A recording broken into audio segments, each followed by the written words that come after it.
ಗಂಡ ಹೆಂಡತಿ ಇಬ್ಬರೇ ಇದ್ರೆ ತಕರಾರು ಬರುದಿಲ್ಲ, ಆದಷ್ಟು ತಕರಾರು ಬರುದಿಲ್ಲ. ಸಣ್ಣ ಸಣ್ಣ ಬಂದ್ರೆ ಸಾಲ್ವ್ ಆಗ್ತಾವ, ಪಟ್ಟಂತ ಸಮಸ್ಯೆ ಕೆಳಗಿಡ್ಬೋದು. ಆದ್ರೆ ಮಂದಿ ಬಹಳ ಆದಂಗ ನಾವು ಬಹಳ ವಿಚಾರ ಮಾಡ್ಕೋತ ಅವ್ರ ತಪ್ಪು ಇವ್ರ ತಪ್ಪು ಅನ್ಕೋತ ಎಲ್ಲಾರು ತಪ್ಪು ಮಾಡಿ ಮಾಡಿ ಎಳಿಸ್ತೀವಿ. ಸಮಸ್ಯೆ ಕೆಳಗಿಳಿಸ್ಲಿಕ್ಕೆ ಆಗುದಿಲ್ಲ. ಅದಕ್ಕೆ ಒಂದ್ ಸಂಸಾರ ಕುಟುಂಬ ಚೆನ್ನಾಗಿರ್ಬೇಕಾತಂದ್ರ ಎಲ್ಲಾರೊಳಗೆ ಏನೇನ್ ಚಲೋ ಅದ ಕಂಡು ಹಿಡ್ಕೋತ ಹೋಗೋಣಂತ. ನೀವ್ ಯಾರು ನೆಗೆಟಿವ್ ಮಾತಾಡೋರ್ ಜೋಡಿ ಒಂದ್ 20 ದಿವಸ ಇದ್ ಬಿಡ್ರಿ, ನೀವು ನೆಗೆಟಿವ್ ಆಗ್ಬಿಡ್ತೀರಿ. ಪಾಸಿಟಿವ್ ಮಾತಾಡೋ ಜೋಡಿ ಇದ್ರೆ ನಿಮ್ಗೆ ಗೊತ್ತಿಲ್ದಂಗೆ ಪಾಸಿಟಿವ್ ಆಗ್ತೀವಿ.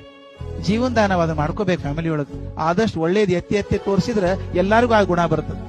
ಬರೀ ತಪ್ಪು ಕಂಡು ಹಿಡಿದು ಬಂದ್ರೆ ನಿಮ್ ತಪ್ಪು ಅವ್ರು ಕಂಡು ಹಿಡಿತಾರ, ಅವ್ರ ತಪ್ಪು ನಾವು ಕಂಡು ಹಿಡಿತೀವಿ, ಸಂಸಾರ ಸರಿಯಾಗುದಿಲ್ಲ. ಈ ಬ್ಯಾಲೆನ್ಸ್ ಸ್ಟಿಕ್ ಅದಲ್ಲ, ಮಂದಿ ಜಾಸ್ತಿ ಆದಷ್ಟು ಆ ಸ್ಟಿಕ್ ನಿಭಾಯಿಸೋದು ಕಷ್ಟ ಆಗ್ತದೆ.